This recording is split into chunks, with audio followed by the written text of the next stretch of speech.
Acclamons le Seigneur, le roi de gloire. Acclamons Jésus-Christ de Nazareth. Acclamons le Dieu fidèle. Acclamons Jésus-Christ de Nazareth. Acclamons le Dieu fidèle. Alléluia. Gloire à Jésus. Shalom, shalom à tous les serviteurs et servants de Dieu. Que le Seigneur vous bénisse. Tous les serviteurs, alléluia, que Dieu vous bénisse. Tous ceux qui nous suivent en ligne, demeurez bénis. Shalom à vous. Je voudrais profiter de cette occasion pour saluer tout le peuple de Dieu, saluer les serviteurs et servants de Dieu, saluer les églises de Jésus-Christ, saluer toutes les églises, alléluia, ici à Abidjan. Vu que nous sommes en Côte d'Ivoire, j'aimerais bien saluer toutes les églises ici à Abidjan, dans toute la Côte d'Ivoire, toutes les églises de Jésus-Christ, dans toute la Côte d'Ivoire, dans toute l'Afrique et dans le monde entier. Demeurez bénis, que le Seigneur vous bénisse. Shalom à vous tous. On acclame le Seigneur Jésus-Christ pour toutes les églises, alléluia, pour toutes les missions de Jésus-Christ dans le monde. Que le Seigneur Dieu vous bénisse, alléluia. Demeurez bénis pour tout ce que vous faites pour l'œuvre de Dieu ici dans le monde. Est-ce que vous savez, est-ce qu'un peuple de Dieu, est-ce qu'un serviteur de Dieu sait que, alléluia, le monde est stable grâce à l'église? Est-ce que quelqu'un le sait? Est-ce que quelqu'un sait que le monde dans lequel nous vivons est stable grâce à l'église de Jésus-Christ de Nazareth? Est-ce que quelqu'un sait cela?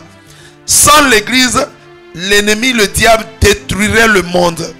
Quelqu'un comprend? Sans l'église de Jésus-Christ, je ne parle pas de religion, je parle de l'église. Je dis sans l'église de Jésus-Christ, alléluia, le diable détruirait le monde entier. C'est l'église qui fait reculer les œuvres des ténèbres sur cette terre. Est-ce que quelqu'un comprend cela? Est-ce que quelqu'un croit en cela? Acclame le Seigneur Jésus-Christ pour son église. Acclame le Seigneur Jésus-Christ pour son église. C'est pourquoi il a dit, je bâtirai mon église. Alléluia. Et les portes du séjour des morts ne prévaudront point contre elle. Il dit, bâtira son église. Et les portes du séjour des morts ne prévaudront point contre elle. Alléluia. Alléluia. L'œuvre des ténèbres recule. L'œuvre des ténèbres, les œuvres des ténèbres sont freinées à cause de la présence de l'église de Jésus-Christ. C'est pourquoi Jésus est parti, mais il a laissé son église. Amen. L'église de Jésus-Christ représente son corps. C'est pourquoi l'église s'appelle le corps de Christ. Et Jésus-Christ est la tête de l'église. Acclamons le Seigneur Jésus-Christ. Gloire à Jésus. Salut à tous les membres du corps du Christ dans le monde entier. Demeurez bénis, que Jésus vous bénisse. Alléluia. Le Seigneur vous aime tous. Amen. Il aime tous les peuples, il aime toutes les nations, il aime tous les peuples, toutes les ethnies, toutes les races. Le Seigneur Jésus aime tout le monde parce que c'est lui qui nous a créés. Acclamons le Seigneur Jésus-Christ de Nazareth. Gloire à Jésus. Gloire à Jésus. Nous allons ce matin commencer l'étude biblique, l'enseignement et l'étude biblique. Alléluia. Aujourd'hui, nous sommes encore à notre mission enseignement et étude biblique. Nous serons aujourd'hui à la partie 51. AT 51. Ancien Testament partie 51. Gloire à Jésus. Et nous serons en Genèse chapitre 36. Genèse 36. Qu'est-ce que nous avions vu hier? Avant toute chose, nous allons faire le rappel du test d'hier. Nous allons rappeler le test d'hier. Micro, s'il vous plaît. Dispatchez les micros. Qu'est-ce que nous avons vu en Genèse 34 et en Genèse 35? Gloire à Jésus. Allons-y rapidement. Oui, Amen. Serviteur de Dieu. Amen. Oui. On avait vu, d'abord, ça a commencé par Genèse 34. Genèse 34, oui. Jacob est descendu à Sichem sans consulter Dieu. Nous avons dit en Genèse 34 que Jacob est descendu à Sichem sans consulter l'éternel Dieu, sans consulter Jésus-Christ de Nazareth, sans consulter son Dieu, oui. Et là, arrivé là-bas, il a eu problème. Arrivé là-bas, la famille de Jacob a rencontré un problème. Quel était ce problème-là? Sa fille Dina était sortie pour aller voir les filles de la ville. Sa fille Dina, oui. Et qu'est-ce qui lui est arrivé? Et le fils du roi Amor, qui s'appelait Sichem. Oui, le fils du roi Amor, du nom de Sichem, l'a violenté et l'a...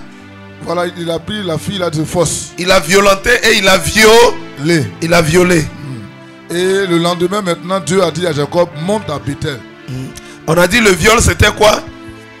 C'était déshonorer la femme. Alléluia. Oui. Alléluia. Amen. Violer une femme, c'est la déshonorer. C'est pas puissant. Dieu n'aime pas ça. Dieu ne veut pas ça. Alléluia. Le viol est rattaché à des malédictions puisque c'est un péché. Alléluia. Alléluia. Pourquoi? Qu'est-ce qu'on doit requérir chez une femme? On doit requérir son consentement, on doit l'épouser. Ce qui comprend la dot, la mairie et la bénédiction à l'église.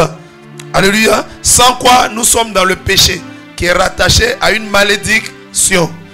Allons-y. Et là, Dieu a dit maintenant à Jacob de monter à Bethel. Et Dieu dit à Jacob, monte à Bethel. Et on avait remarqué que toutes les fois où un homme pêche contre Dieu, il descend. Alléluia. On a dit toutes les fois où un homme pêche contre Dieu, il descend. Et toutes les fois où un homme obéit à Dieu, il monte. Spirituellement, quand vous désobéissez à Dieu, vous descendez. Spirituellement, toutes les fois où un homme désobéit à Jésus-Christ de Nazareth, il fait quoi? Il descend. Mais quand il obéit à Jésus, il fait quoi? Il monte. Regardez à Sichem, on a dit Jacob descendit à Sichem. Et le lendemain, dans le verset 35, Genèse 35, la Bible dit à Jacob, Jacob monte à Bethel. Ça veut dire obéis-moi. Hier tu ne m'as pas obéi, tu es descendu à Sichem. Alléluia. Aujourd'hui je désire que tu montes à Bethel. Et on a dit Bethel signifiait quoi? La présence de Dieu. La présence de notre Dieu. Acclame la puissance de la parole de Dieu.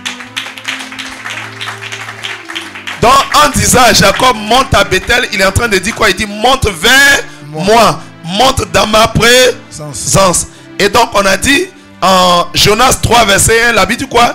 Dieu dit à Jonas d'aller à Ninive, mais Jonas est allé à Tarsis. Et la Bible dit dans le verset Jonas 3 verset 1, la Bible dit Jonas descendit à Jaffo. Pourquoi Jonas descendit à Jaffo? Parce qu'il a désobéi à Dieu. En désobéissant à Dieu, tu descends. Mais quand tu obéis à Dieu, tu montes. Que quelqu'un acclame la puissance de la parole de Dieu.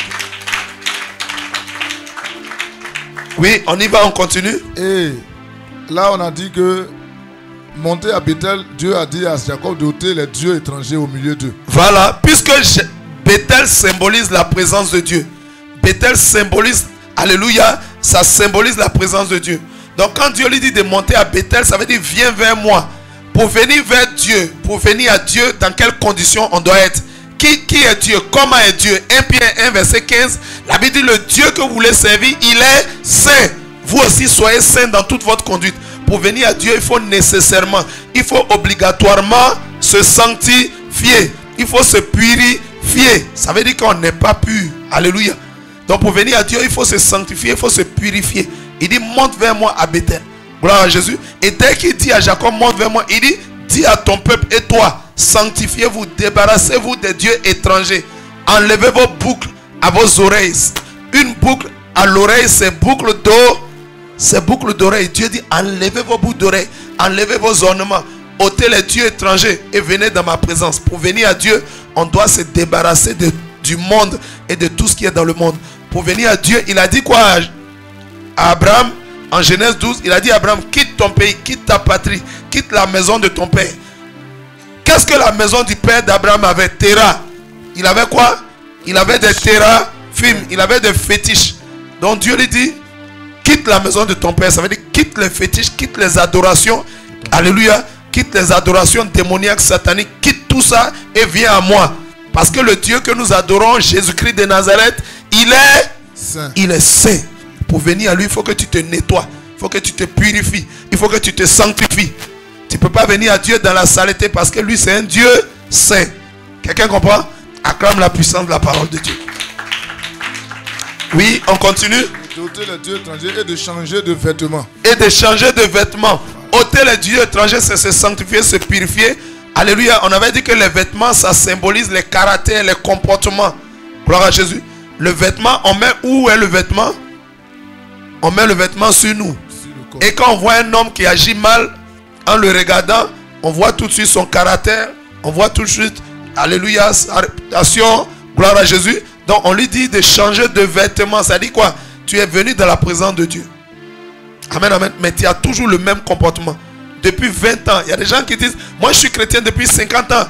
Je suis passé dans toutes les églises évangéliques. Mais si ton... Acclame la pluie. Merci, servant de Dieu. Acclame la puissance de la parole de Dieu. Gloire à Jésus. Tu es venu dans la présence de Dieu. Depuis que tu es venu dans la présence de Dieu, ton caractère, ton comportement est resté inchangé. Ça n'a pas changé. Dieu dit, ôte tes vêtements, change tes vêtements. Il faut changer de caractère, il faut changer de comportement. Tu ne peux pas venir à Dieu et tu es toujours le même. Dieu t'accepte tel que tu es. Mais il ne veut pas que tu restes comme tu. Ah, mais je suis comme ça et puis Dieu m'a accepté. Non. Lui-même il sait que je suis comme ça et puis il m'a accepté. Oui. Oui. Oui, il t'a accepté comme ça. Mais il ne veut pas que tu restes tel que tu. Il t'a pris. Alléluia, il t'a accepté tel que tu es. C'est comme une personne qui vient à Jésus. Tu ne peux pas lui dire tout de suite chose. Donc quand on évangélise, on doit demander aux hommes de venir à Jésus-Christ de Nazareth. Alléluia. Mais quand ils sont maintenant dans la présence de Dieu, on leur enseigne la parole de Dieu pour qu'ils se sanctifient et qu'ils changent de vêtements. Ils changent de caractère, ils changent de comportement. Quelqu'un comprend? Acclame la puissance de la parole de Dieu. On continue, serviteur de Dieu. Et arrivé à Bethel. Arrivé à Bethel. Ils se sont purifiés, sanctifiés. Ils se sont purifiés, sanctifiés, oui. Ils sont arrivés à la présence de Dieu. C'est là Dieu a apparu à Jacob. Il a dit à Jacob, ton nom est Jacob, maintenant tu l'appelles. Quand Jacob et sa famille se sont sanctifiés, se sont purifiés, et ont commencé à changer de comportement, de caractère, alléluia, alléluia, Dieu change le nom encore de Jacob en Israël. En fait, l'Éternel avait déjà changé son nom lorsqu'il a rencontré l'ange de l'Éternel. Mais Dieu fait quoi maintenant? Dieu il confirme, c'est une confirmation. On a dit, le Dieu que nous servons, il est le Dieu de la confirmation. Quelqu'un qui confirme, ça veut dire quoi? Ça veut dire il est fidèle. Il ne dit pas une chose aujourd'hui et puis demain il change. Ce qu'il t'a dit, c'est ce qu'il va confirmer. Ce qu'il t'a dit, c'est ce qu'il va faire. Notre Dieu est le Dieu fidèle. Jésus-Christ est le Dieu fidèle. Il ne va pas dire une chose aujourd'hui et puis demain changer. Non, non, non. C'est pourquoi la Bible déclare qu'il est le même hier, aujourd'hui et éternel. Il n'y a pas d'onde de variation en lui. Alléluia. Amen, amen. Il n'y a pas de changement ni d'onde de variation en lui. Il reste le même. Il demeure le même. Quelqu'un comprend? Donc quand Dieu, pourtant nous ne sommes pas comme ça. Nous avons été corrompus par le péché. Donc Dieu veut qu'on revienne à notre nature originelle. C'est pourquoi il dit, venez à moi, vous tous qui êtes fatigués, chargés, et je vous accorderai le repos. Gloire à Jésus. Quelqu'un comprend? Amen, amen. Parce que beaucoup de chrétiens le disent. Mais quand Dieu m'appelait, moi j'étais colérique. Au moment où Dieu m'appelait là, moi j'avais tel caractère, j'avais telle attitude. Oui, Dieu t'a appelé comme ça. Alléluia.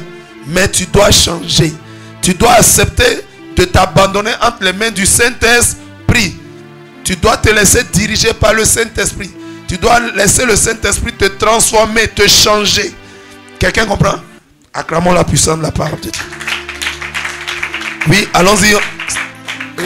Dieu a changé son nom. Dieu a changé son nom. Et Dieu a béni Jacob. Dieu a béni. Après avoir changé son nom, dans la bénédiction du nom de Jacob même, alléluia, dans le nom de Jacob, dans l'identité de son nom se trouvait la bénédiction. Alléluia. Notre nom est rattaché à notre avenir. Notre nom est rattaché à notre devenir. Notre nom est rattaché à notre destinée. Quelqu'un comprend? Amen. Gloire à Jésus. Amen, amen. Dieu a changé son nom. Pourquoi? Est-ce que qu'avait le nom de Jacob? Le nom de Jacob avait quoi? Le nom de Jacob transportait quoi? Le nom de Jacob exprimait quoi? Le vol, la tromperie, le supplantage. Supplanter, ça veut dire prendre la place des autres. Gloire à Jésus. C'est ce que portait le nom de Jacob. Et Dieu change son nom en Israël, victoire. Gloire à Jésus. Amen, amen. Amen. Tant que ton nom porte quelque chose qui n'est pas la gloire de Dieu, Dieu doit changer. Alléluia. Amen. Parce que Dieu nous appelle à contempler Christ. Alléluia. Afin d'être transformé. Afin d'être changé en la même image que lui. De gloire en gloire. Acclame la puissance de la parole de Dieu. Donc Dieu change le nom de Jacob et il bénit Jacob. Il dit sois fécond. Il lui dit sois fécond. Et multiplie. Multiplie. Une nation et une multitude de nations sortiront de toi. Des multitudes de nations et des rois sortiront de toi. Vous voyez que le nom victoire. Alléluia. Le nom victoire, quand tu t'appelles victoire, tu as la victoire sur quoi? C'est tout. Tu as la victoire sur la totalité de ce qui est. Quelqu'un comprend? Amen. Tu as la victoire sur la stérilité. Mais avant de parler de stérilité, tu dois te marier. Tu as la victoire sur le célibat. Quand on appelait Jacob victoire, alléluia, victorieux, ça veut dire que il a la victoire sur le célibat. Il a la victoire sur quoi? Sur le non-accomplissement. Il a la victoire sur la stérilité. Alléluia. Jacob est devenu fécond, il a multiplié. Et ses descendants sont devenus une multitude de nations. Et des rois même sortaient de lui. Quelqu'un comprend? Victoire sur tout ce qui est. Sur l'ennemi, sur les ténèbres. Alléluia. Sur le monde des ténèbres. La victoire La victoire sur tout, c'est quoi? C'est la victoire totale. Acclame la puissance de la parole de Dieu. Gloire à Jésus. Alléluia. On continue pour terminer. Et pour terminer, la leçon que j'ai tirée dedans. Oui, micro bien fort, parle bien fort. La leçon que j'ai tirée dedans, oui, est que avant d'aller à Bethel, il faut te sanctifier, il faut te purifier. Amen, amen. Il faut vivre dans le dépouillement. Très bien. La leçon que nous retenons, c'est que avant d'aller à Bethel, alléluia. Amen. Amen, amen. Amen. Parce que la Bible dit que le Dieu que nous servons, il est saint. Jésus-Christ est saint. Avant de venir à Bethel, dans sa présence, on doit se sanctifier. Est-ce que Dieu veut qu'on vienne dans sa présence sale, non, souillé, corrompu? Non. Pour l'approcher Dieu, il faut se sanctifier. Il faut se nettoyer. Regardez même le peuple d'Israël. Quand Israël sortait de l'Égypte, Dieu fait passer Israël par la mer Rouge. La mer Rouge, c'est quoi? C'est de l'eau. N'est-ce pas? Est-ce qu'il n'y avait pas un autre chemin pour que le peuple aille en Canaan? Gloire à Jésus. En sortant de l'Égypte, on peut passer par le désert de Chou. On n'a même pas besoin de passer par la mer Rouge. On peut passer par le désert de Chou. Mais en allant à Canaan, Dieu attendait son peuple où? Déjà en sortant de l'Égypte, Dieu les attendait au mont Horeb, au mont Sinaï. Dieu les attendait là-bas. Alléluia. Mais avant d'arriver là où Dieu est, Dieu les fait passer par la mer Rouge. Qui est symbole de quoi? L'eau, on prend l'eau pour faire quoi? Laver. Pour se laver, pour se purifier. Amen, amen. Amen, amen. Et c'était le symbole du baptême. C'est-à-dire le peuple sorti de l'Égypte est passé par les eaux avant d'aller au mont Horeb.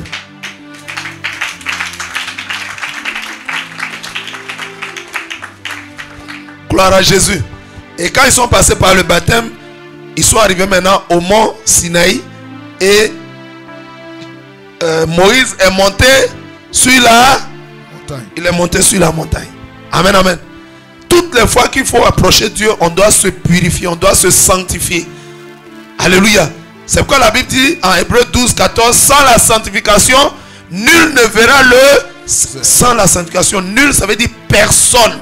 Personne ne peut voir le Seigneur. En tout cas, le Dieu que nous adorons, alléluia, sans la sanctification, tu ne peux pas le voir. Tu ne peux pas venir à lui. Il fait passer son peuple par la mer Rouge. Que quelqu'un acclame bien le Seigneur Jésus. C'est un enseignement. Alléluia. On comprend dès lors la manière d'agir de Dieu. Quand Jacob encore quitte, alléluia, Sichem pour partir, il dit à son peuple, il faut vous purifier, monter à Bethel dans ma présence. Il leur dit encore de se purifier, de se sanctifier. Quelqu'un comprend l'importance de la sanctification pour approcher le Dieu saint que nous voulons servir? Quelqu'un comprend? Alléluia. On continue. Et pour terminer.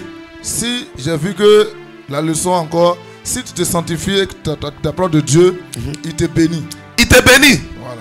D'abord, dès que la famille de Jacob a accepté de se sanctifier, de se purifier, la Bible dit quoi? Pendant qu'il partait, il venait d'assassiner, il venait de tuer un peuple. Il venait de tuer les Sichémites, les descendants des Amor qui habitaient Sichem. Ils ont pratiquement éradiqué tous les mâles. Donc la nouvelle est venue dans les environs, dont les peuples de la région pouvaient s'assembler pour venir les attaquer. Pour dire cela, c'est des criminels.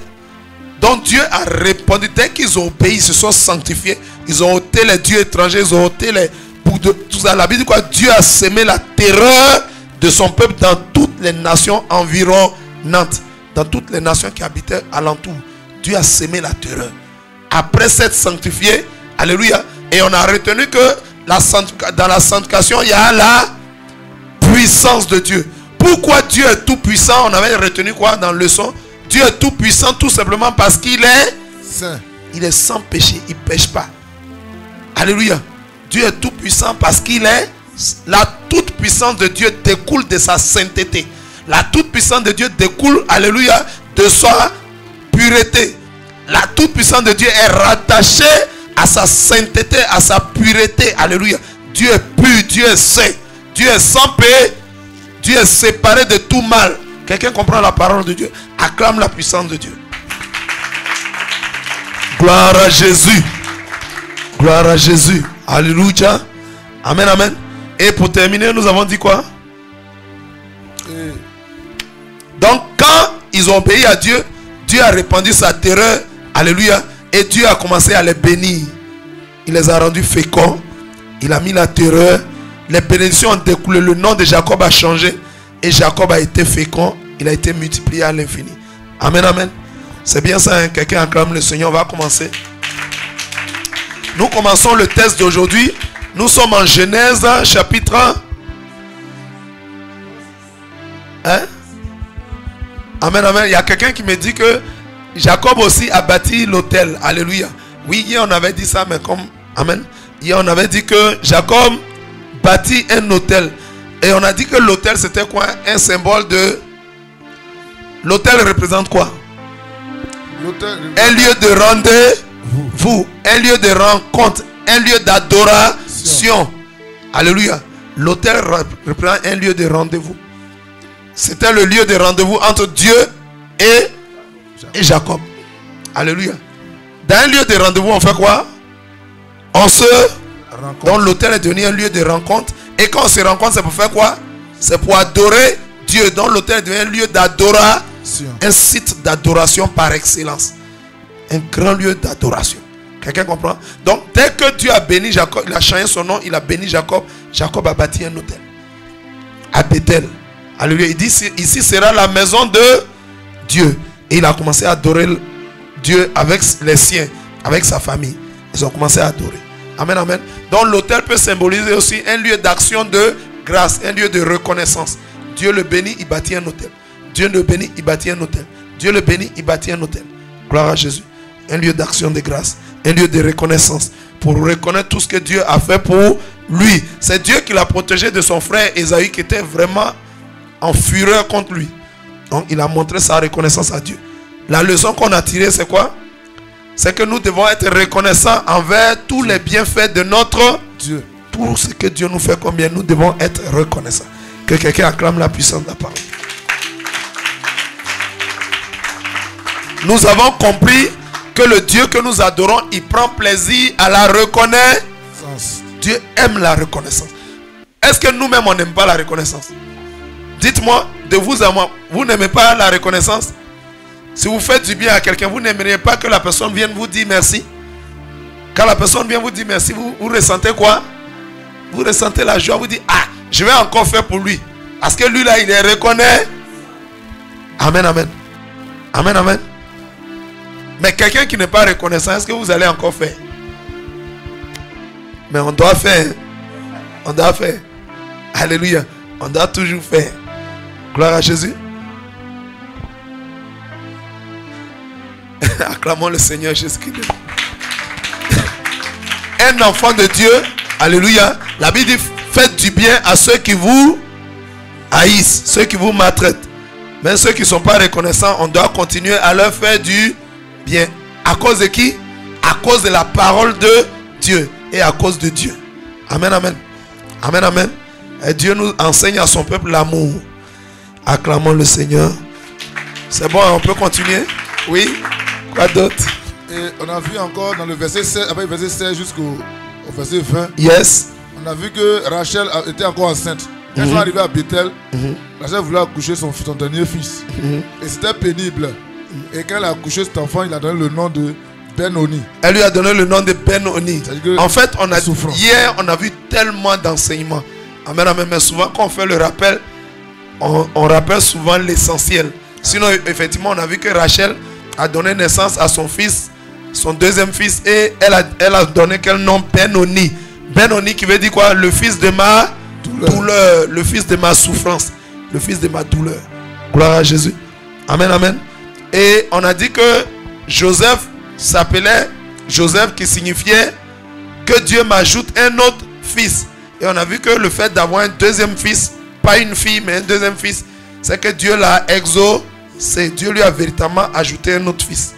Amen. Mais malheureusement, ce fils, elle lui donne le nom de Ben-Oni, qui veut dire le fils de ma douleur, de ma souffrance. Et le mari a fait quoi? Il a changé le nom. Il appela Benjamin. Il appela Ben-Yamin. Amen. Benjamin. Qui signifie le fils de ma main droite. Et on a dit dans la main droite, il y a quoi? La force d'un homme se trouve dans sa main droite. Quelqu'un comprend?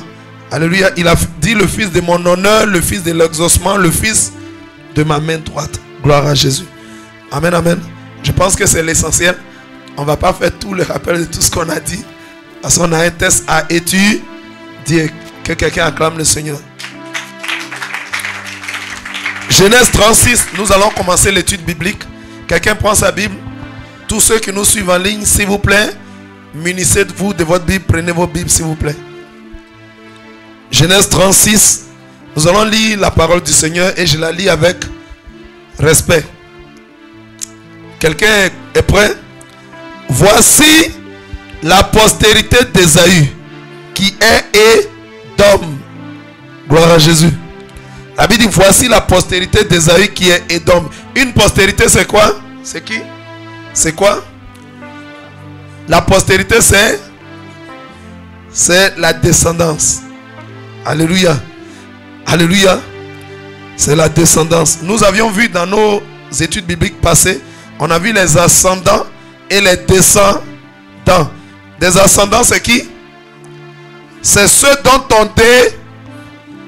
Alléluia. Et les descendants, c'est qui? C'est ceux qui descendent de nous.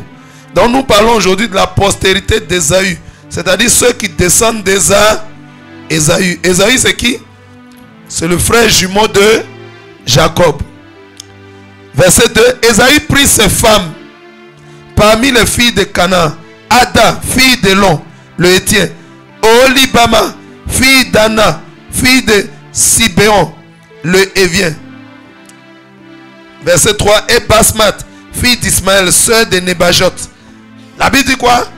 Ésaü prit ses femmes. Ce verset est contradictoire à quel passage de la parole de Dieu? Ésaü prit ses femmes. Est-ce que Dieu nous donne de prendre des femmes? Quelle est la pensée du Dieu d'Israël? Quelle est la pensée du Dieu véritable, Jésus-Christ de Nazareth? Quelle est sa pensée? Dans sa pensée originelle qui se trouve en Genèse. Parce que le livre Genèse est le livre des origines. C'est le livre des commencements, de tout commencement de l'univers. Amen. Dans le livre des origines, quelle est la pensée parfaite de notre Dieu, Jésus-Christ de Nazareth? Quelle est la pensée du Dieu véritable, Jésus-Christ de Nazareth?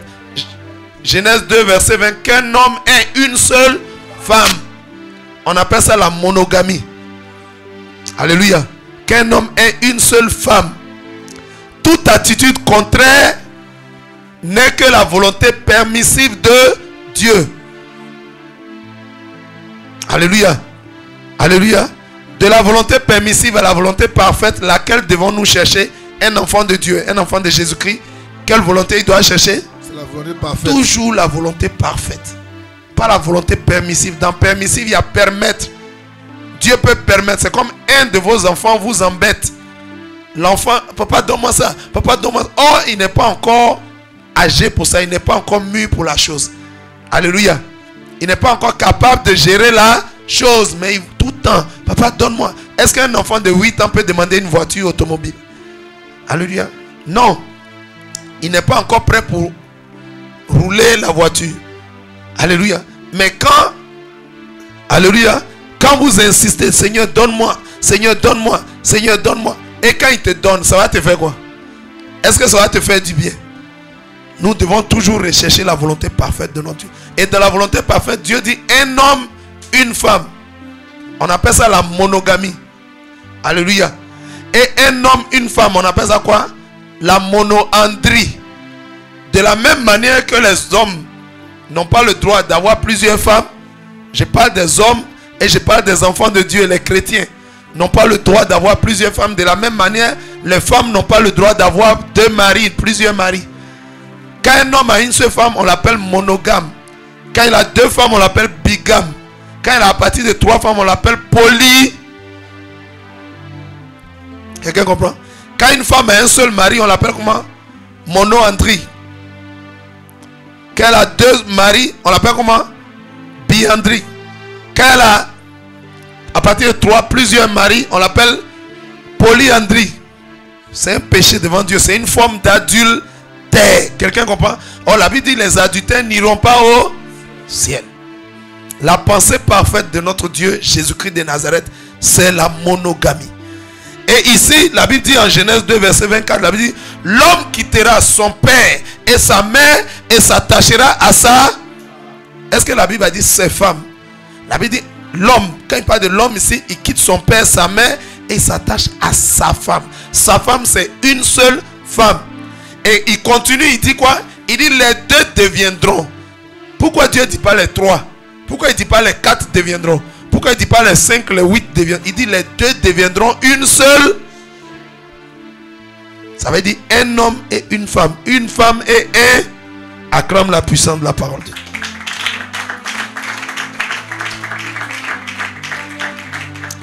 Quand nous voyons même notre Seigneur Sauveur Jésus-Christ, le Dieu vivant, alléluia, il est qui pour nous? Il est notre maître. Et nous, nous sommes qui? Ses disciples. Un disciple, il fait quoi? Il fait comme son maître a fait. Combien d'épouses a le Seigneur Jésus-Christ? Combien d'épouses il a? Notre Seigneur Sauveur Jésus-Christ, il a combien d'épouses? Il a une seule épouse, son église. L'église est l'épouse de Jésus-Christ. Pourquoi Jésus n'a pas 2 épouses, 3 épouses? Il a une seule épouse. Donc s'il est notre maître, nous sommes ses disciples. Nous aussi, chaque chrétien doit avoir une seule femme, une seule épouse. Quelqu'un a bien compris? Si tu as 2 épouses, tu n'es pas à l'image de Jésus. Tu as 3 épouses, tu n'es pas à l'image de Jésus. Alléluia. Parce que Jésus-Christ est le Dieu fidèle. Dès que tu prends 2 épouses, tu deviens infidèle à la première. Alléluia. La deuxième fait de toi un infidèle. Oh, nous adorons pas le Dieu infidèle. Nous adorons un Dieu fidèle. C'est pourquoi il dit, bon et fidèle serviteur, entre dans la gloire de ton maître. Quelqu'un acclame la puissance de la parole. La Bible dit, Ésaü prit ses femmes. Alléluia. Ésaü prit ses femmes. Gloire à Jésus. C'est en violation à Genèse 2, verset 23. Vous savez, le Dieu que nous adorons avec nous, nous avons une alliance. Et l'alliance est conclue par quoi? Quels sont les thèmes de l'alliance? C'est la parole de Dieu. Quand un homme veut rester dans l'alliance, la Bible dit quoi? Nous devons être en alliance avec Dieu. Et ceux qui ont accepté Jésus sont en alliance avec Dieu. Mais en Exode 19, alléluia, Dieu nous dit quoi? Demeurez dans l'alliance. Ne sortez pas de l'alliance. Restez sous l'alliance. Tant qu'un enfant de Dieu reste sous l'alliance, il est protégé par l'alliance. Il est couvert par l'alliance. Quand tu sors de l'alliance, tu n'es plus protégé. Quelqu'un comprend? Quelqu'un comprend? Qu'est-ce qui nous protège? C'est l'alliance. Parce que le Dieu que nous adorons, il garde il est le Dieu qui garde l'alliance. Il est fidèle à son alliance. Donc tant que tu restes sous l'alliance, tu es protégé. C'est pourquoi la Bible dit en Psaume 34, verset 8, la Bible dit quoi? La Bible dit celui qui demeure sous l'abri du Très-Haut. La Bible dit quoi? La Bible dit l'ange de l'Éternel veille autour, il veille autour de celui qui craint Dieu. L'ange veille, alléluia, quand tu crains Dieu. Mais si tu sors de l'alliance, est-ce que tu crains Dieu? Il y a des thèmes de l'alliance. Dans l'alliance, il y a la fidélité dedans. Le fait d'avoir une seule femme. Mais quand Ésaü était enfant de qui? Ésaü était enfant de Jacob. Jacob était enfant de qui? D'Isaac. Isaac était enfant de qui? D'Abraham. Dieu a fait alliance avec Abraham. Il a fait alliance, la même alliance est descendue sur Isaac et descendue sur Jacob. Donc, quand nous sommes en alliance avec Dieu, l'alliance là garde nos enfants, protège nos enfants. Quelqu'un me comprend? L'alliance garde nos enfants, protège nos enfants. Mais quand un enfant décide lui-même de sortir de l'alliance, il n'est plus couvert. Quelqu'un comprend? C'est pourquoi la Bible nous dit de rester sous l'alliance. Quand Dieu avait dit à Moïse, lors de la première Pâque, il a dit, prenez le sang d'un agneau et mettez ça sur les linteaux, alléluia, et sur les poteaux, alléluia, de la maison. Et Dieu ajoute, il dit, mais restez dans la maison. Quand vous avez mis le sang là, le sang est mis là pour vous protéger. C'était le signe de l'alliance. Le sang de l'agneau qui symbolisait le sang de Jésus-Christ qui nous protège, qui nous accorde la protection suprême. Quelqu'un comprend? Amen, amen. Mais quand vous mettez le sang là, symbole du sang de Jésus, restez dans la maison. Restez dans la maison, ça veut dire quoi? Ça veut dire celui qui sort de la maison, malgré que la maison est marquée du sang de l'agneau, celui qui sort n'est plus couvert. L'ange de la mort allait passer dans l'Égypte pour frapper. Si tu sors de la maison, l'ange allait aussi te frapper, malgré que ta maison a été badigeonnée par le sang de l'agneau. Quelqu'un comprend? Donc nous devons rester sous l'alliance. Nous devons être couverts par l'alliance. Mais si tu sors, en prenant plusieurs femmes, Ésaü a fait quoi? C'était un premier pas vers la sortie de l'alliance. Pourtant son papa étant Jacob, alléluia, son papa étant Isaac, excusez-moi, son papa Ésaü, son père étant Isaac, lui et Jacob sont protégés, mais lui-même il a décidé de commencer à sortir de l'alliance en prenant plusieurs femmes. Quelqu'un comprend? Alléluia. Est-ce que quelqu'un comprend? Acclame le Seigneur si tu comprends.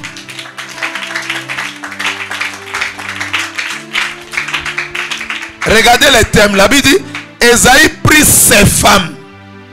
Je veux qu'on médite la parole de Dieu. Je veux qu'on étudie. Alléluia. La Bible dit quoi? Est-ce que la Bible dit Ésaü prit ses femmes? Ça veut dire quoi? Est-ce que c'est Dieu qui a donné à Ésaü? Alléluia. En Genèse 2 verset 22, la Bible dit quoi? Dieu forma une femme et l'emmena vers l'homme. Alléluia. Qui a amené Ève vers Adam?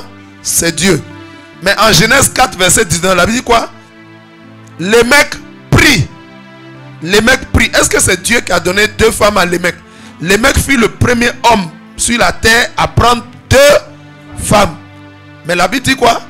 Dieu donne à Adam, mais Lémec lui-même il prend. Il y a plusieurs Lémec dans la Bible, mais ce Lémec c'était un descendant de Caïn. C'est lui qui est sorti. Alléluia. Et il a pris deux femmes. Quelqu'un comprend? Aujourd'hui la Bible dit quoi? Ésaü prit. Ésaü a fait quoi? Méditons la parole. Quand la Bible dit tu as pris, ça veut dire c'est pas Dieu qui t'a donné. Faisons la distinction entre ce que Dieu donne et ce que l'homme lui-même y prend. Est-ce que quelqu'un comprend? Acclame la puissance de la parole de Dieu. Est-ce que quelqu'un comprend? Du temps d'Abraham, Dieu avait donné Sarai, qui est devenue Sarah, à Abraham. Mais quand Abraham a pris Agar, est-ce que c'est Dieu qui a donné Agar à Abraham? Faisons la distinction entre ce que Dieu nous donne et ce que nous-mêmes nous prenons. Aujourd'hui, dans le texte d'aujourd'hui, verset 2, la Bible dit Ésaü prit ses femmes. Et non seulement il prend, c'est pas Dieu qui lui a donné, mais la Bible dit ses femmes. C'est lui-même qui a pris, femme là. C'est lui qui a pris. Quelqu'un comprend? Ésaü prit ses femmes. Et la Bible cite, la première c'est Ada. Alléluia. La deuxième c'est Olibama. Alléluia. Et la troisième c'est Basmat. Alléluia. Ça veut dire quoi? Non seulement Ésaü prend femme dans Canaan. Isaac a dit quoi? Abraham a dit quoi? Isaac a dit, il dit quoi? Ne prenez pas. Abraham dit à son fils Isaac, faut pas prendre femme en Canaan où je suis ici. Les Cananéens, il ne faut pas les épouser. Amen, amen. Mais Ésaü a fait quoi? Il a pris deux femmes en Canaan. Quand il a fini de prendre deux femmes en Canaan, il est allé vers Ismaël.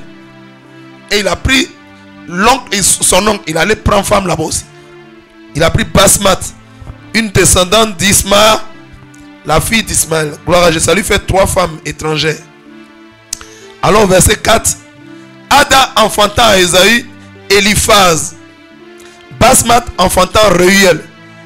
Et Olibama enfantant Josh, Jaélam et Corée. Alléluia. Gloire à Jésus. Est-ce que quelqu'un comprend bien l'étude biblique? Amen. Ça va? Si tu comprends, acclame le Seigneur.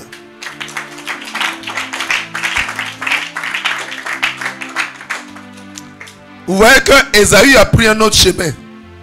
Il est allé, il a pris des femmes en Canaan et il en a pris plusieurs. Ésaü a pris combien de femmes? Il a pris combien de femmes? 3 femmes. Est-ce que vous savez pourquoi dans la pensée originelle de Dieu, Dieu nous demande de prendre une seule femme? Est-ce que quelqu'un sait ça? Qui nous a créés? C'est Dieu. Quand quelqu'un qui t'a fabriqué te dit prends un, ça veut dire que tu as la possibilité d'en prendre un. Ta capacité ne te réserve que un. Tes possibilités ne te réservent que un. Ça veut dire je te limite à une femme. Celui qui a fabriqué les véhicules bâchés pour prendre les poids là, il sait combien de tonnes la bâchée doit prendre. Si la bâchée doit prendre 2 tonnes, quand on y met 60 tonnes, qu'est-ce qui va se passer? Ça va se gâter vite. Il va avoir problème. Lui, il t'a créé, il connaît tes capacités, tes possibilités. Il te dit prends une seule, toi tu dis tu vas prendre 2. Ça veut dire quoi? Tu m'as minimisé, hein? Moi je suis trop fort. Les hommes qui ont une seule femme, ils savent que c'est pas fort. C'est pas du jeu. C'est pas du jeu. Toi tu veux prendre 2. Et Ismaël avait quoi? Si tu veux prendre 2, ça veut dire que tu as multiplié ton problème par 2. Si tu prends 3, tu as multiplié tes difficultés par 2. Quelqu'un comprend? Si tu as une femme, tu dois prendre soin de la femme. Avec les enfants qu'elle va faire. Si tu as pris 2 femmes, tu vas t'occuper des 2 femmes plus les enfants qui doivent. Si tu as pris 3 femmes, tu dois t'occuper des 3 femmes plus les enfants qui vont faire. Quelqu'un comprend? Ésaü a multiplié son problème par 3. Regardez quand Salomon a pris 1000 femmes. Salomon a épuisé le peuple d'Israël. Est-ce que quelqu'un comprend? Parce que prendre soin de 1000 femmes, il faut les nourrir, il faut les habiller. Il faut s'occuper d'eux. Il faut s'occuper d'elles, excusez-moi. Il faut les nourrir matin, midi, soir. Ce n'était pas Salomon qui les nourrissait, hein, c'était le peuple d'Israël. Il faut planter beaucoup de blé pour nourrir 1000 femmes. Petit déjeuner de 1000 femmes. Nourriture de midi de 1000 femmes. Nourriture de 16h de 1000 femmes.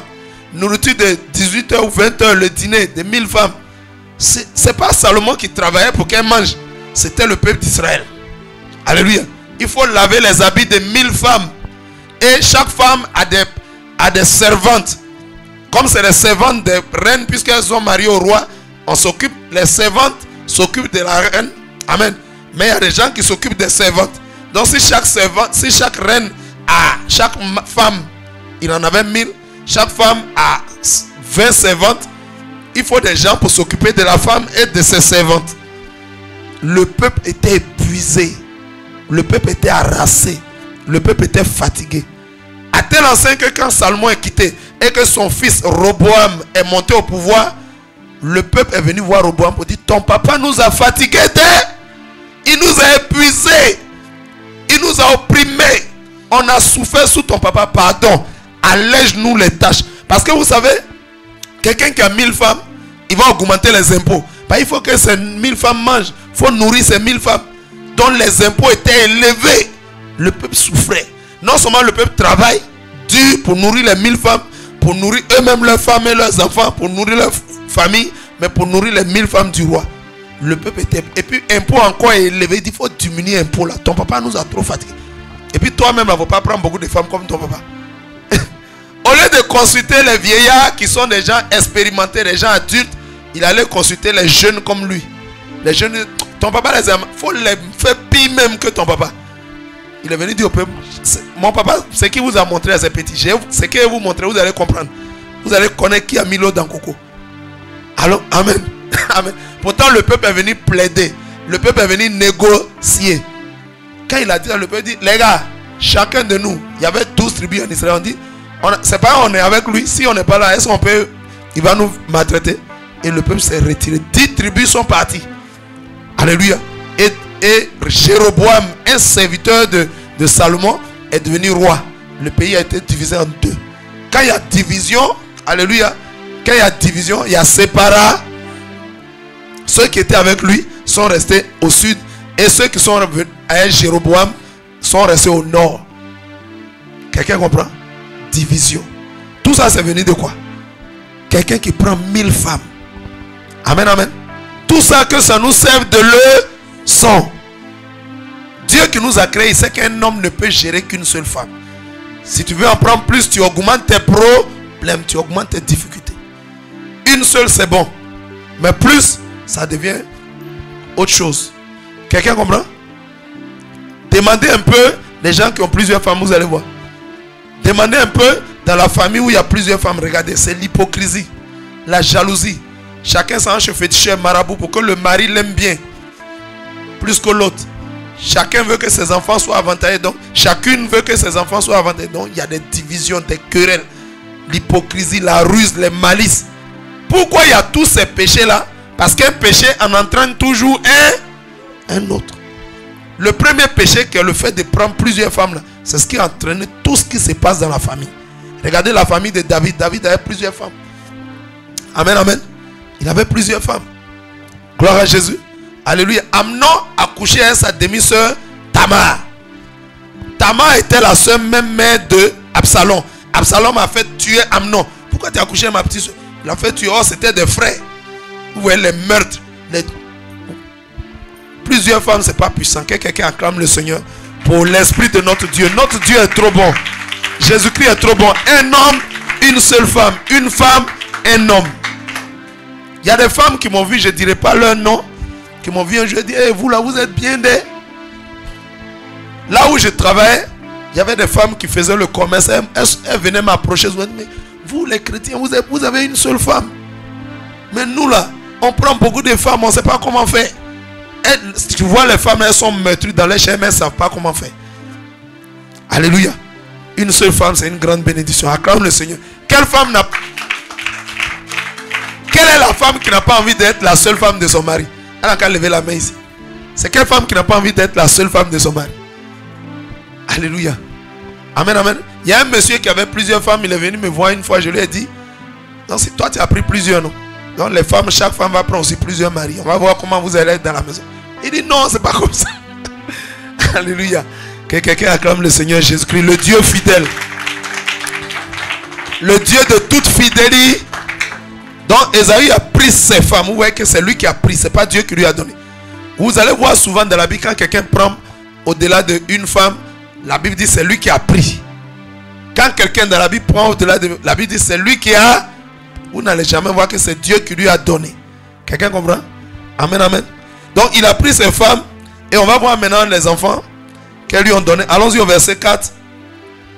Ada enfanta à Esaü Eliphaz. Basmat enfanta Reuel. Et Ibama, alléluia, enfanta Jesh, Jaélam et Corée. Ce sont là les fils d'Esaü qui lui naquirent dans le pays de Canaan. Esaü prit, verset 6. Dans le pays de Canaan, Esaü a eu combien de fils? Il a eu 5 fils. Amen. Avec les 3 femmes, il a eu 5 fils. Gloire à Jésus. Amen, amen. Il dit, ce sont là les fils d'Esaü qui lui naquirent dans le pays de Canaan. Esaü prit ses femmes, verset 6. Ses fils, ses filles, toutes les personnes de sa maison, ses troupeaux, tout son bétail et tout le bien qu'il avait acquis au pays de Canaan. Et il s'en alla dans un autre pays, loin de Jacob, son frère. Est-ce que quelqu'un comprend la parole? Alléluia. Gloire à Jésus. Premier signe de l'éloignement d'Esaü avec le Dieu d'Israël, le Dieu de son père, c'était quoi? Premier signe de l'éloignement. Premier signe de la sortie de l'alliance d'Esaü. Alléluia. C'était quoi? Oui. La prise de plusieurs femmes. Oh, le Dieu que son père adorait dit un homme, une femme. Le premier acte qui montre qu'il a commencé à sortir de l'alliance, c'est la prise de plusieurs femmes. Le deuxième signe qui montre que Esaü veut sortir définitivement de l'alliance avec le Dieu de son père, c'est que quoi? Il prend toute sa famille. Canaan représentait quoi? Canaan, ça représentait quoi?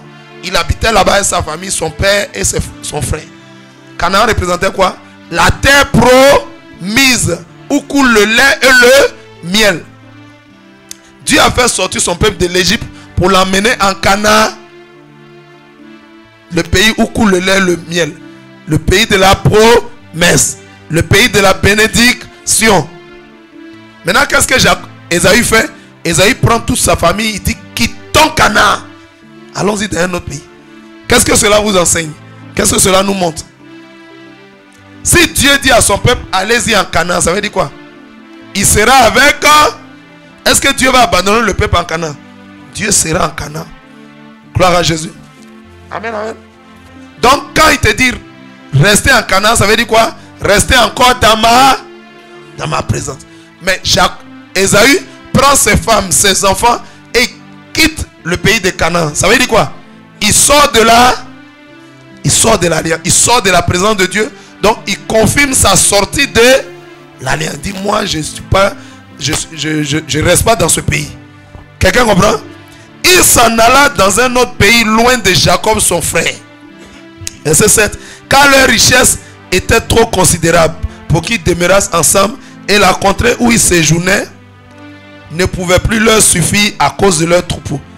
Verset 8. Ésaü s'établit dans la montagne de Séir. Ésaü c'est Édom. Est-ce que quelqu'un comprend ça?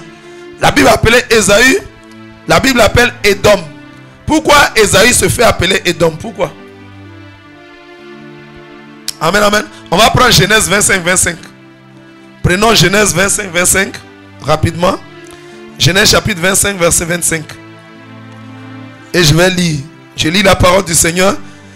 Genèse chapitre 25, verset 25. Le premier sorti. On va remonter au 24. 24 et 25. Les jours où elle devait accoucher s'accomplirent. Et voici, il y avait 2 jumeaux dans son ventre.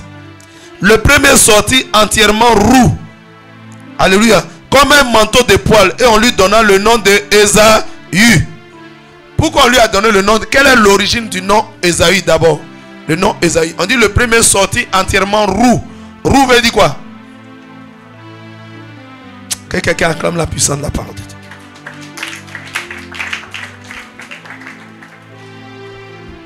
Oui. Prenez le micro s'il vous plaît. Roux veut dire quoi? Le roux c'est une couleur. Amen. C'est une couleur, mais elle est composée de 3 couleurs. Alléluia. C'est de la racine roux que vient le mot rouquin. On dit une rouquine ou bien un rouquin. Ça vient de roux. Mais roux c'est une couleur. Alléluia. C'est une couleur. Ça vient de 3 couleurs qui sont la couleur brun. Sinon si vous voulez la couleur brune. Sinon si on dit une couleur. Sinon c'est brun. Il y a le brun, il y a l'orange et il y a le rouge. Ce sont les 3 couleurs là qui font la couleur roux. Ou bien si vous voulez la couleur rousse. Amen, amen. Qui forment la couleur rousse. Donc quand on parle de roux, il y a dedans le brun. Le brun c'est quoi? C'est une couleur sombre. Qui est entre le roux et puis le noir. Quelqu'un comprend? Donc quand on parle de roux, il y a 3 couleurs dedans. Qui sont la couleur brune, la couleur orange et la couleur rouge. Donc quand le petit est sorti, on voit qu'il est comme un rouquin. Alléluia. Vous connaissez les rouquins, non? Amen, amen. Il est comme un rouquin. Donc on lui donne le nom de Édom. Donc l'origine du nom Édom, ça vient de quoi? De la couleur de sa peau. En premier. Gloire à Jésus. Amen, amen. Quelqu'un se souvient encore? Quand Ésaü est allé à la chasse, qu'il n'a rien eu, il est venu, il a trouvé Jacob en train de faire un plat de lentilles. Alléluia. Les lentilles ont aussi une couleur rousse. Amen, amen. Il dit, donne-moi de ton roux là. Je vais manger. Il dit, donne-moi quoi? De ton roux, je vais manger. Puisque les lentilles ont une couleur rousse. Et il dit, donne-moi de ton roux là, je vais manger. Et le petit lui dit, donne-moi d'abord ton droit d'aînesse, vends-moi et puis je vais te donner. Et il a vendu son droit, il lui a donné le plat de roux, le plat de lentilles. Et il en a mangé. Gloire à Jésus. Quelqu'un comprend? Amen, amen. Acclame la puissance de la parole de Dieu si tu comprends. Et la Bible dit, on était au verset, retournons au verset 30, 36, verset 7. Ouais, la Bible dit quoi? C'était le 8. La Bible dit, Ésaü s'établit dans la montagne de Séir. Ésaü c'est Édom. Ésaü c'est Édom. Alléluia. Donc retournons au verset 5. On va expliquer Édom. Retournons au verset 25. Chapitre 25, verset 30. On va lire.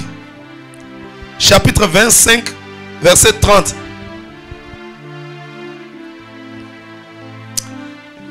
C'est ce que j'ai dit tout à l'heure. J'ai dit le test. Mais ça est au verset 30.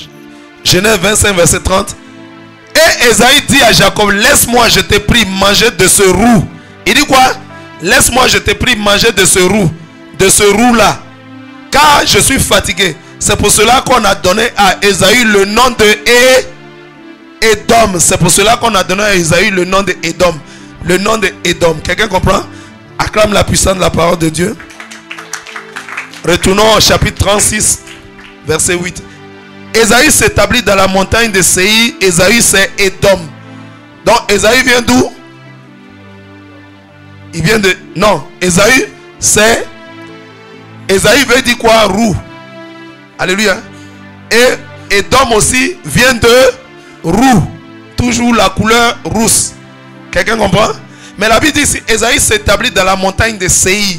La montagne de Séir, c'est quoi? C'est une région rocheuse. Alléluia. Qui se trouve en Canaan. Mais ça se trouve au sud de la mer Morte. Quelqu'un comprend? Séir, c'est une région montagneuse, une région rocheuse qui se trouve au sud de la mer Morte. Gloire à Jésus. Et Séir, c'est un homme qui habitait, c'est un Orien. Quelqu'un comprend? Séir est un Orien. Un Orien, c'est un Évien. Vous savez que en Canaan habitaient sept ethnies bien précises. Les Jébusiens, les Éviens, les Étiens, les Armoniens, les Girgasiens, les Phérésiens. C'est tous ces peuples-là qui habitent. Donc, Séir, c'est un homme qui habitait, qui est un Orien. Un Orien, c'est celui qui est venu de cette région montagneuse. Amen. C'était un Évien. Et un Évien, c'est un descendant de excusez-moi. C'est un descendant de M, c'est qui? C'est un descendant de Caïn. Quelqu'un comprend? Vous voyez qu'un descendant de Caïn est arrivé à Canaan. Hein? Gloire à Jésus. Donc la Bible dit Ésaü s'établit dans la montagne de Séir. C'est-à-dire, quand Ésaü a quitté Canaan, puisqu'il a quitté Canaan, il a quitté le lieu où coule le lait et le miel. Il a quitté là-bas et il est allé à la montagne de Séir. Gloire à Jésus. Quand il est arrivé là-bas, il y avait des habitants là-bas, on les appelait des Oriens. C'était des Éviens, c'était des descendants de M, qui est un descendant de Caïn. Et les descendants d'Ésaü ont combattu contre eux. Ils les ont chassés. Alléluia, ils sont venus prendre la place. C'est pourquoi désormais, les descendants d'Ésaü s'appellent les Édomites. Édom s'appelle les Édomites. Et il a habité dans la région de Séir. Quelqu'un comprend la parole de Dieu? Acclame la puissance de la parole de Dieu. C'est un test généalogique. Les descendants, donc on est obligé d'expliquer ça. Allons au verset 9. Voici la postérité d'Ésaü. On va voir maintenant les fils d'Ésaü. Père d'Édom dans la montagne de Séir. Vous comprenez? Chaque fois qu'on dit montagne de Séir, vous comprenez? Voici les noms des fils d'Ésaü. Éliphaz, fils d'Ada, femme d'Ésaü. Réuel, fils de Basmat, femme d'Ésaü. Les fils d'Éliphaz furent, c'est-à-dire, nous allons maintenant voir, on a vu les fils d'Ésaü, non? Ésaü a eu combien de fils? 5 fils. Maintenant, nous allons voir les descendants de ces 5 fils-là. On les appelle comment? Les descendants de tes enfants, on les appelle comment? Tes petits enfants. On va voir les petits enfants d'Ésaü. Voici les noms des fils, c'est-à-dire des fils d'Ésaü. Allons au verset 12. Non, le verset 11, excusez-moi. Les fils d'Éliphaz furent Théman, Omar, Sepho, Gaëtam et Kenaz. Et Timna était la concubine d'Éliphaz, fils d'Ésaü. Elle enfanta à Éliphaz Amalek. Le premier fils d'Ésaü s'appelle comment? Éliphaz. Éliphaz a eu une concubine. Il a eu une maîtresse. Amen, amen. Vous voyez, Ésaü a pris quoi? 2 femmes. Alléluia. Et après, il a pris une 3e femme. Son fils encore a une concubine. Ça veut dire quoi? Il a une femme et des mères. Tel père, tel fils. Alléluia. Ésaü a pris beaucoup de femmes, non? Ses petits-fils aussi ont commencé le travail. Que quelqu'un acclame la puissance de la parole. Et vous allez voir que Éliphaz a pris une concubine. Et c'est cette concubine qui lui a enfanté Amalek. Vous allez voir, dans la suite de nos études bibliques, vous allez voir qu'on va nous parler des Amalécites. On parlera des Amalécites. Ce sont des descendants d'Amalek. Amalek qui est un petit-fils d'Ésaü. Quelqu'un comprend? Les Amalécites. Amen, amen. Vous allez voir que lorsque Saül, Dieu lui dit de détruire le peuple amalécite, Amalek, puisque Amalek a fait quoi? Il a barré la route à Israël. Lorsque Israël est sorti de l'Égypte, il partait en Canaan. Amalek, le petit-fils d'Ésaü, est venu lui barrer le chemin. Donc Dieu dit d'anéantir Amalek. Et Saül épargne Agag, le roi des Amalek. Amalek, c'est un petit-fils d'Ésaü. Que quelqu'un retienne ça. Ça va nous servir dans toutes les études bibliques futures. Acclame la puissance de la parole de Dieu. Verset 11. Les fils d'Éliphaz furent Théman, Omar, Sepho, Gaëtam, Kenaz. Et Timna était la concubine d'Éliphaz, fils d'Ésaü. Elle enfanta Éliphaz Amalek. Ce sont là les fils de Ada, femme d'Ésaü. Deuxième femme d'Ésaü.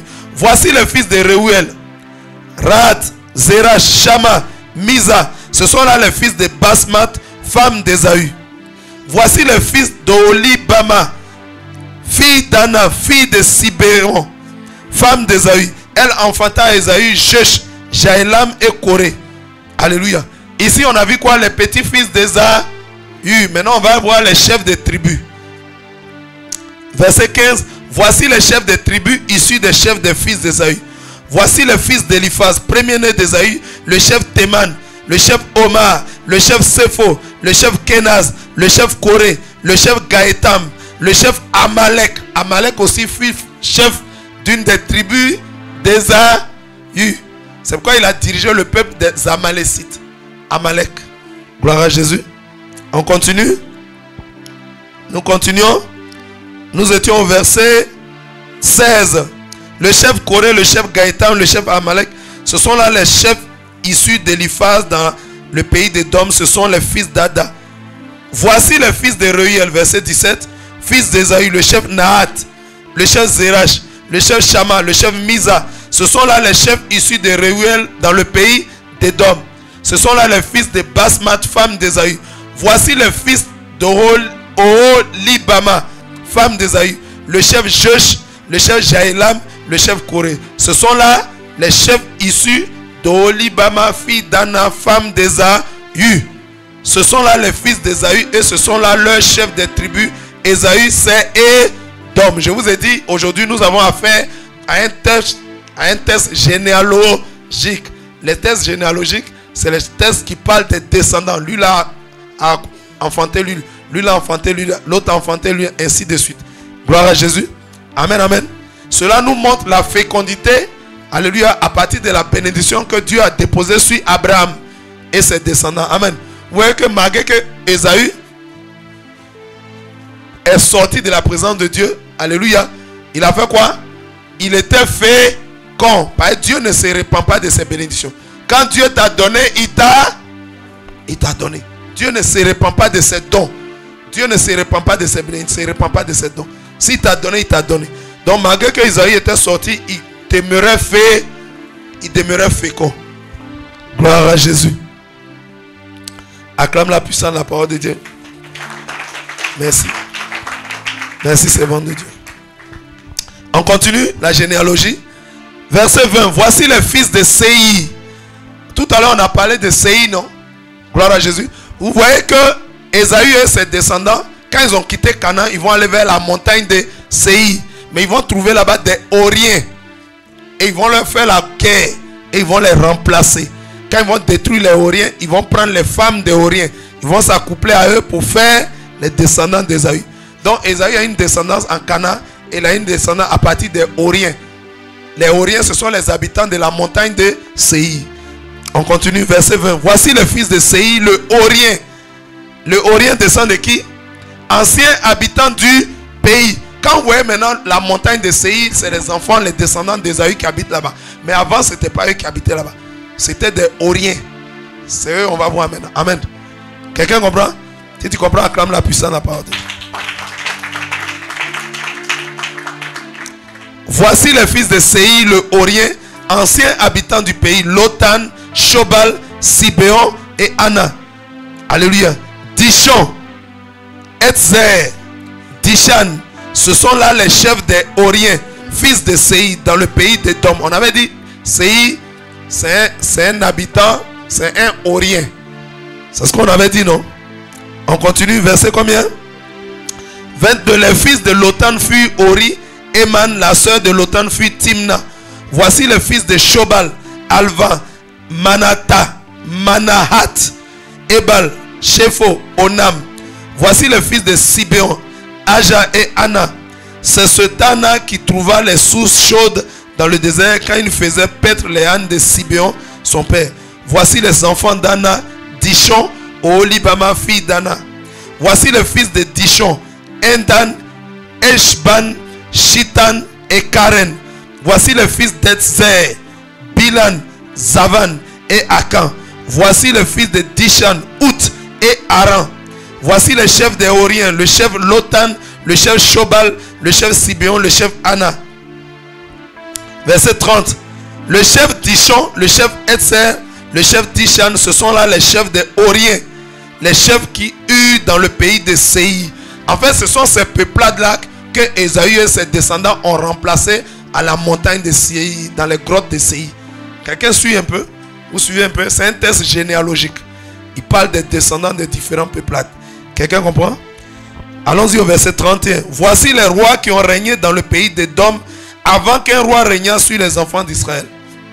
Béla, fils de Béor, régna sur Édom. Et le nom de sa ville était Dinaba. Béla mourut. Et on voit maintenant la royauté en Séir. Comment les rois qui se sont succédés avant que Ésaü et ses descendants viennent. Jobab mourut. Et Husham du pays des Thémanites régna à sa place. Husham mourut.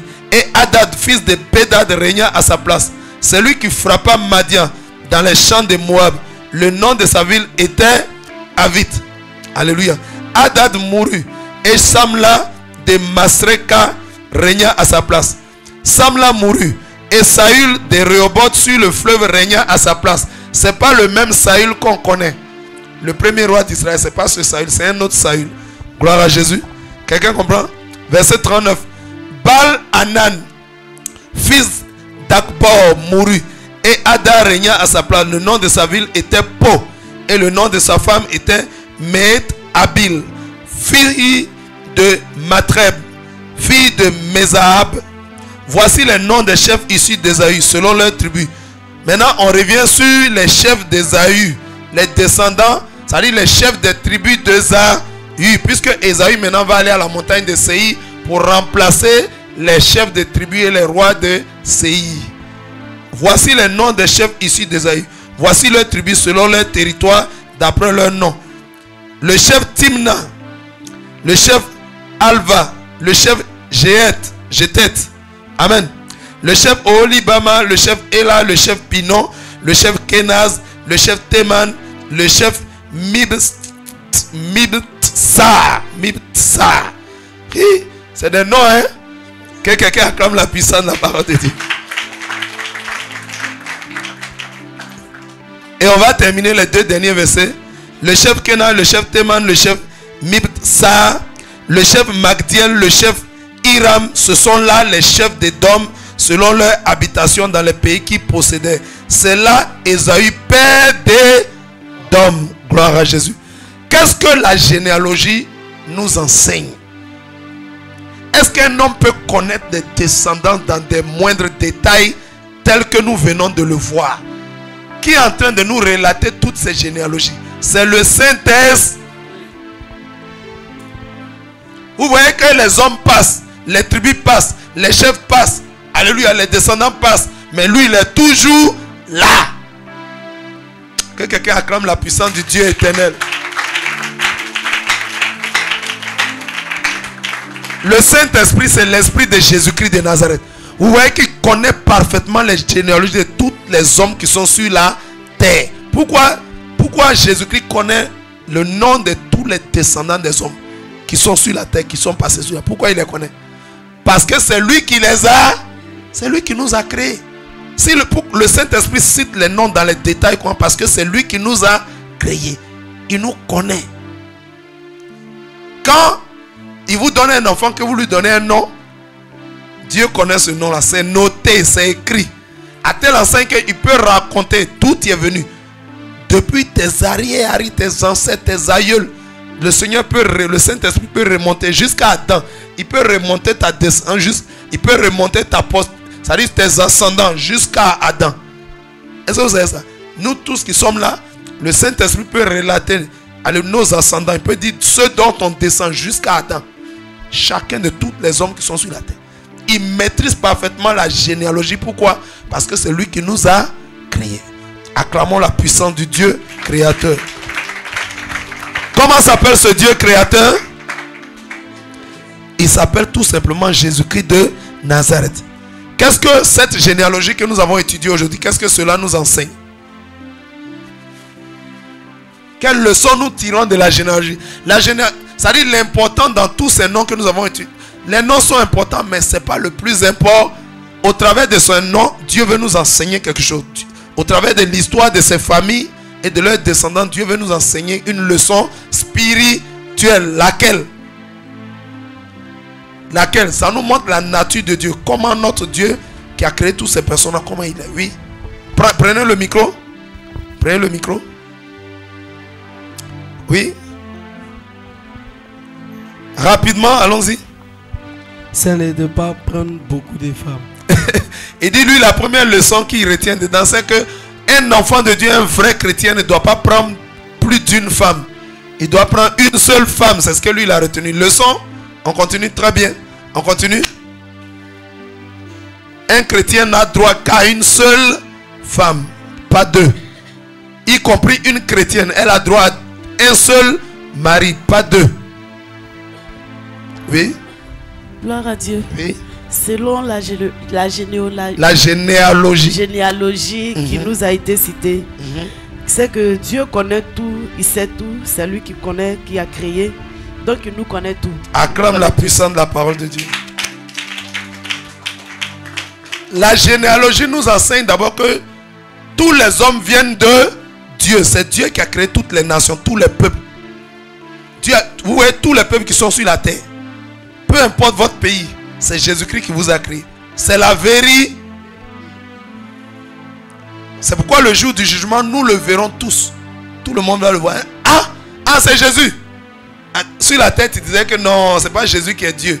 Mais tu vas le voir le jour du jugement. Quelqu'un comprend? C'est lui qui a créé tous les peuples et nous maîtrise parfaitement. La Bible dit en Matthieu 10, verset 30, même le nombre de nos cheveux sur la tête sont comptés.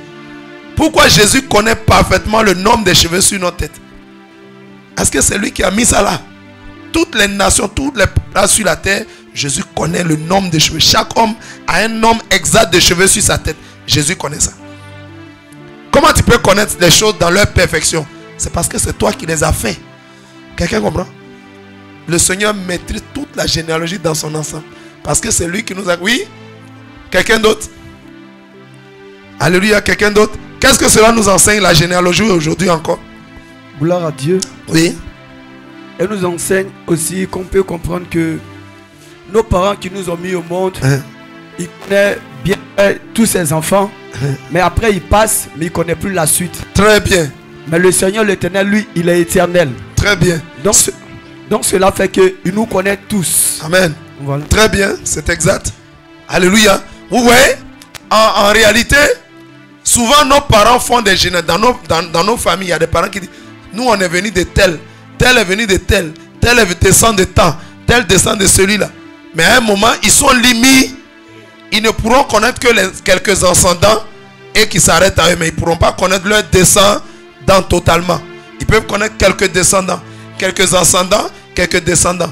Mais ils ne peuvent pas connaître la suite. Mais Dieu connaît tous les ascendants et tous les descendants. Si tu veux même demander, il va te citer de qui tu viens depuis Adam jusqu'à... Et qui va venir de toi jusqu'à ce que Jésus vienne nous chercher sur la terre. Quelqu'un comprend? Alléluia. Ça nous montre cela. Ça veut dire que l'homme est limité dans la connaissance de la généalogie. Dans la connaissance de la généalogie, nous sommes limités. Mais le Seigneur Jésus-Christ n'est pas limité. Est-ce que quelqu'un comprend? Acclame le Seigneur si tu comprends. Est-ce que le Seigneur Jésus-Christ est limité? Est-ce que Jésus peut arriver si quelqu'un dit lui là descend de... C'est-à-dire, bon, il descend de... Est-ce que Jésus peut faire ça? Jamais, au grand jamais. Jésus va te citer les généalogies dans leurs moindres détails et dans leur perfection. Le Dieu que nous servons, il est le maître de toutes les généalogies et il est le maître des générations. C'est pourquoi nous, toutes les générations doivent l'adorer, doivent le servir. Dieu fait ça pour nous montrer que souvent il y a des personnes, des chrétiens qui disent que c'est vrai, on est chrétien évangélique. Chrétien évangélique même, ça ne veut rien dire. Ou tu es un vrai chrétien ou tu n'es pas un chrétien. Amen, amen. Mais il dit, nous sommes chrétiens évangéliques. Alléluia. Mais la coutume de mes parents, je vais faire comment? Je suis obligé de faire la coutume de mes parents, les fêtes des générations, les fêtes des ignames, les fêtes de je ne sais quoi. Alléluia. Mais le Seigneur nous montre que c'est lui qui nous a créé pour que tu appartiennes à une famille. Qui t'a fait passer sur cette famille? C'est Dieu, c'est Jésus-Christ. Il aurait pu te faire naître dans un autre pays. Alléluia. Dans un autre pays et dans une autre famille. Mais il a choisi, il a décidé de te faire naître dans cette famille. Donc, il t'a mis dans cette famille. Si cette famille a adopté une coutume, ce n'est pas Dieu qui a fondé cette coutume. On ne devrait jamais mettre, la leçon que nous retenons dedans, c'est que nous ne devrons jamais mettre les coutumes de nos familles, de nos régions, au même niveau que la parole de Dieu. Amen, amen. Amen, amen. Car nos coutumes et nos traditions sont limitées. Elles ne sont pas parfaites. Vous avez vu que du temps de Jésus, les contemporains de Jésus, les contemporains, c'est celui qui a vécu à la personne. Ceux qui ont vécu dans le même temps que Jésus, alléluia, ces personnes-là, ils prenaient leurs coutumes et ils annulaient la parole de Dieu. Jésus a dit, mais pourquoi annulez-vous la parole de Dieu au profit de vos traditions, de vos coutumes? L'étude de la généalogie nous montre qu'on ne doit jamais mettre nos coutumes, nos traditions au-dessus de la parole de Dieu. Ne jugera aucun homme par ses coutumes ou par ses traditions. Dieu te jugera par la parole de Dieu qui est la Bible. Dieu jugera tout homme par sa parole qui est la Bible. Quelqu'un comprend? Donc, il ne faut pas mettre nos coutumes, nos traditions, alléluia, au même niveau ou bien au-dessus de la parole de Dieu. Cette leçon-là, nous recevons ça de l'étude de la généalogie aujourd'hui encore. Quelle autre leçon? Quelle dernière leçon nous retenons? Que Dieu est le Seigneur et le maître de toute l'humanité. Il maîtrise tous les hommes, depuis leurs ascendants jusqu'à leurs descendants. Quelqu'un a compris la parole de Dieu? Alléluia. Nous terminons aujourd'hui Genèse 36. Demain, nous allons commencer la dernière phase du livre de Genèse. Nous avions divisé Genèse en 4 grandes parties. Nous venons de finir aujourd'hui les 3 grandes parties. Le commencement, alléluia, de l'univers, le commencement du péché, le commencement du jugement. Demain, à partir de Genèse 37, nous commençons la dernière partie de Genèse, qui est le peuple élu de Dieu, le peuple racheté de Dieu, qui est la descendance d'Abraham, d'Isaac et de Jacob. À partir de demain, nous allons commencer à étudier la famille de Jacob jusqu'à Genèse chapitre 50. Que quelqu'un acclame la puissance de la parole de Dieu. On va se tenir debout, on a fini. Alléluia. Voilà, ok. Alléluia. Que le nom du Seigneur soit béni. Quelqu'un a été béni? Si tu as été béni dans l'étude de la généalogie aujourd'hui, de la famille d'Ésaü, acclame la puissance de la parole de Dieu. Je pense que la dernière leçon que nous pouvons en tirer, nous devons être toujours dans l'alliance avec Dieu. Nous ne devons pas quitter l'alliance. Alléluia. Nous devons toujours être couverts par l'alliance avec Jésus-Christ. Actuellement, nous sommes à la nouvelle alliance avec Jésus-Christ par le sang précieux de Jésus. Le signe de cette alliance, c'est le sang de Jésus qui ôte tous nos péchés. Amen. Restons sous cette alliance au travers de la parole de... Ne sortons pas de cette alliance. Aussi longtemps que tu es dans l'alliance, tu seras couvert, tu seras protégé. Amen, amen. Que le Seigneur nous bénisse. On va prier. Disons merci à Dieu pour l'enseignement de Père. Nous voulons te rendre grâce. Nous voulons te dire merci pour tous les enseignements que tu nous donnes. Merci parce que tu nous fais grandir spirituellement par la connaissance de ta parole. Tu nous fais grandir spirituellement, tu nous fais croître. Que ton nom soit béni. Continue de nous édifier, de nous fortifier. Et que toute la gloire te revienne. Dans le nom puissant de Jésus, nous avons ainsi prié. Quelqu'un dit Amen. Que Dieu vous bénisse. Shalom. Alléluia. Shalom, shalom.